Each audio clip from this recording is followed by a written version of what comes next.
Thank you all for tuning into Big Mama Story Time. Story Time! Don't forget to like, subscribe, comment to my page. Here we go. Hi guys, thank you all for tuning in to Big Mama Story Time on today. Today I will be reading to you guys A Niggas Don't Stage Fright, Danny Phantom. This is an old time Danny Phantom story. Please excuse my voice. I am just getting over this weather changing.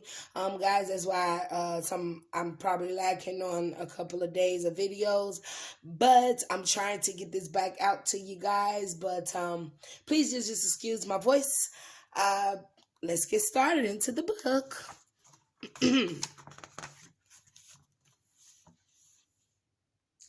Good news, class, said Mr. Lancer, the English teacher at Casper High School. We're going to put on a production of William Shakespeare's Macbeth. Daddy Fenton turned to his friend, Tucker Foley, and groaned. Great, he whispered. Whenever we read Shakespeare, I get completely lost. I've noticed that, Fenton, which is why I'm giving you the part of Macbeth, announced Mr. Lancer. What? Danny cried. It's the lead role, so you'll have to study the play very carefully, Mr. Lancer explained. There'll be no chance of you getting lost. It won't be so bad, Danny, said his friend Samantha Manson. There is one more thing I should mention, class, said Mr. Lancer. This play is cursed. Uh-oh. What do you mean cursed? Asked Tucker. It's an old theater superstition. You can't say the name of the play once rehearsals begin, or bad things will start to happen, Mr. Lancer replied. Sounds creepy, said Sam. Sounds like my life just took a turn for the worse, Danny groaned. A few days later, Danny and his friends met up at the school auditorium. Have you practiced your lines? Asked Sam. I haven't had time, answered Danny. Every time I sit down to memorize my lines, some ghost decides to get his haunt on. Let's begin, Mr. Lancer announced. We'll start with you-know-who's speech at the end of Act 1. Who's this you-know-who? Danny whispered to Sam. You are, she replied. No, I'm not, Danny said. Lancer made me make. Remember, don't say the word. Don't say it, Tucker cut him off. Remember the curse. Right, the curse. How could I forget? Danny sighed. He walked up on stage and took his place in the center. Whenever you're ready, Fenton, Mr. Lancer told him. Danny cleared his throat. If it were done, when 'tis done, wherefore whither be my fine feathered friend? He finished lamely. Well, Danny, it's obvious you haven't been studying the play, Mr. Lancer stated. I'm sorry, Danny apologized. I've just been really busy after school. Listen, Fenton, if you don't learn your lines on your own time, you have to do it during detention in my office, Mr. Lancer said. Understood? Yes, sir, Danny muttered. Danny walked off stage to where Sam and Tucker were waiting for him. I'll never have time to learn this, he grumbled. Just relax, said Sam. Tucker and I will help you with your lines after school. It isn't just the lines. The more time I spend at rehearsal, the less time I have to catch ghosts, Danny shouted. Shh. Calm down. Someone might hear you, Tucker advised. I will not calm down. I wish I'd never heard of stupid Macbeth in the first place, yelled Danny. Tucker and Sam gasped in shock. What? Danny snapped. You just said the M word, Sam explained. You've unleashed the curse, cried Tucker. And Danny, you should know about curses. I did some research on this curse thing last night. We're doomed, Sam declared at the lunch the next day. We aren't doomed, Danny said. The curse is bogus. That's what some people say about ghosts, Tucker replied. Don't tell me you're taking this seriously, asked Danny. Sam and Tucker shrugged. Maybe you should too. After school that day, Danny's class gathered for another rehearsal.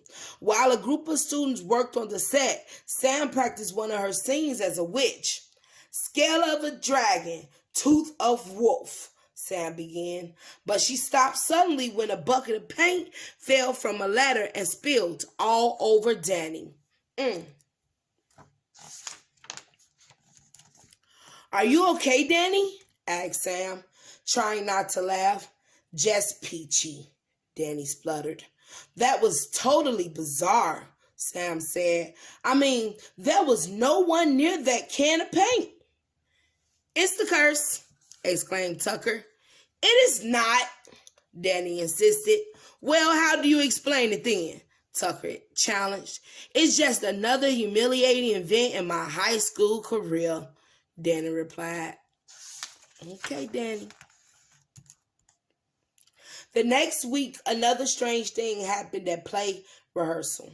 Tucker was helping Danny to practice his lines when they heard a mysterious creaking noise. Suddenly, one of the spotlights broke from the ceiling. Danny grabbed Tucker and used his ghost powers to make them both intangible. The light passed right through them and hit the ground with a crash. Y'all, intangible basically means invincible.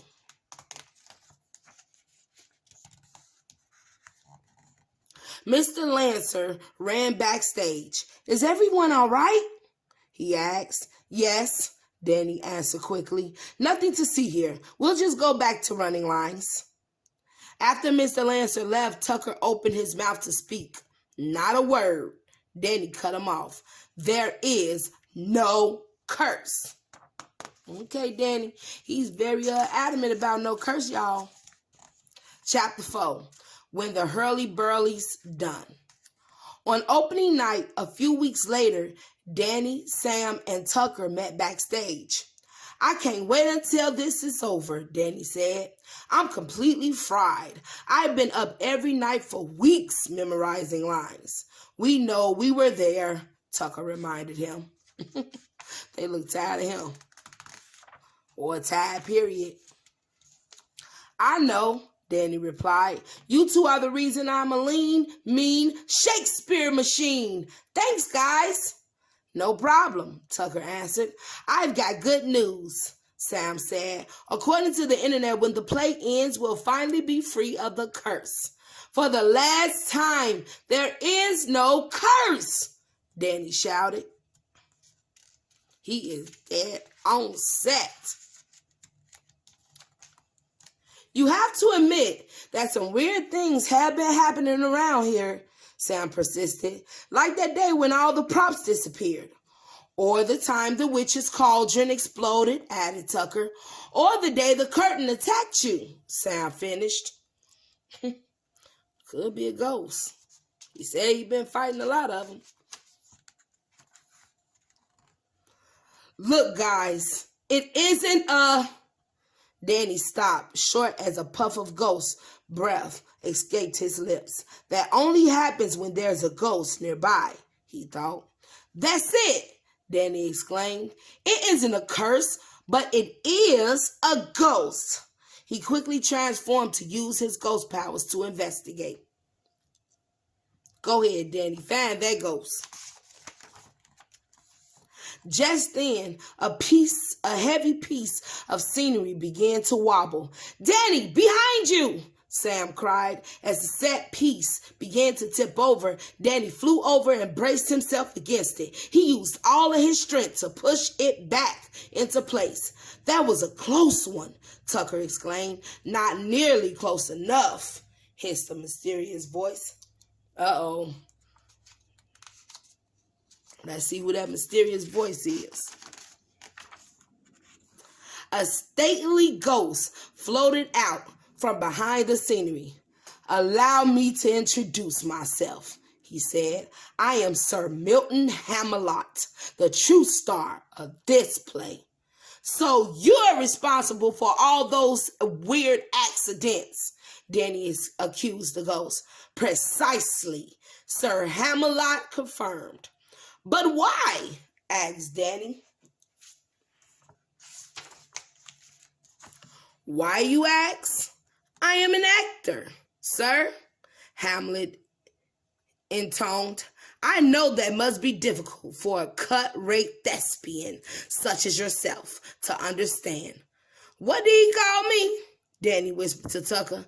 "After all of these long years haunting the halls of this amateur theater, finally there's a production worthy of my talent," explained Sir Hamelot. Uh-oh, okay. So what, you want to take place? "Yet, once again, I was passed over for the lead role," Sir Hamelot roared. "Wait a minute," said Danny. "You mean you want my part?" "How dare you call it your part?" snarled Sir Hamelot. "I deserve the role of Macbeth. I know every single line in the play." "Yeah," Danny said. "Prove it."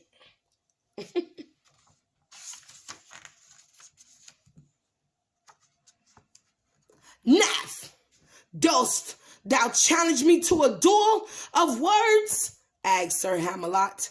"I dost, do," answered Danny. "Very well, you first," Sir Hamelot announced. "Act 1, Scene 7. I know this one," Danny thought, remembering the lines. "This guy is toast. If it were done when 'tis done, then 'twere well it were done quickly," he quoted. "Your turn. Act 2, Scene 1. Y'all, I don't know these lines. I'm just reading it. "Is this a dagger which I see before me? The handle toward my hand," Sir Hamelot recited, keeping the ghost busy delivering lines from the play. Danny quickly slipped the Fenton thermos from his pocket. "Your turn," Sir Hamelot cried. "Act 3, Scene 2. Go thou, ghost, into this thermos and get thee gone," Danny snarled. I really doubt that was it. "That isn't a line from the play," Sir Hamelot howled as he was sucked into the thermos. "You're right," Danny replied. "That's a Fenton original."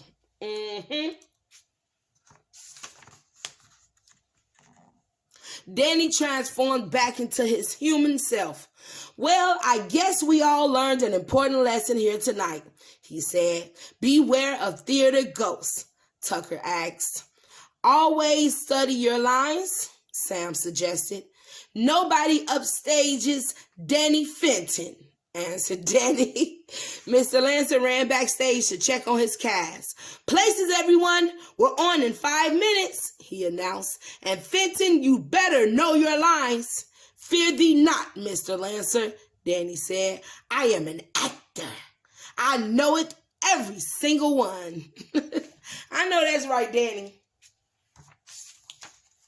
All right, guys, that is the end of Danny's Phantom Stage Fright Nick Zone. Thank you all for tuning in to Big Mama Storytime. Please don't forget to like, share, comment, and subscribe to my page if you haven't done so already. All right, guys, thank you all for my new subscribers. I am so happy. I'm up to 700. I can't believe it. Thank you, guys. I really appreciate your support on my page. All right, guys. Bye.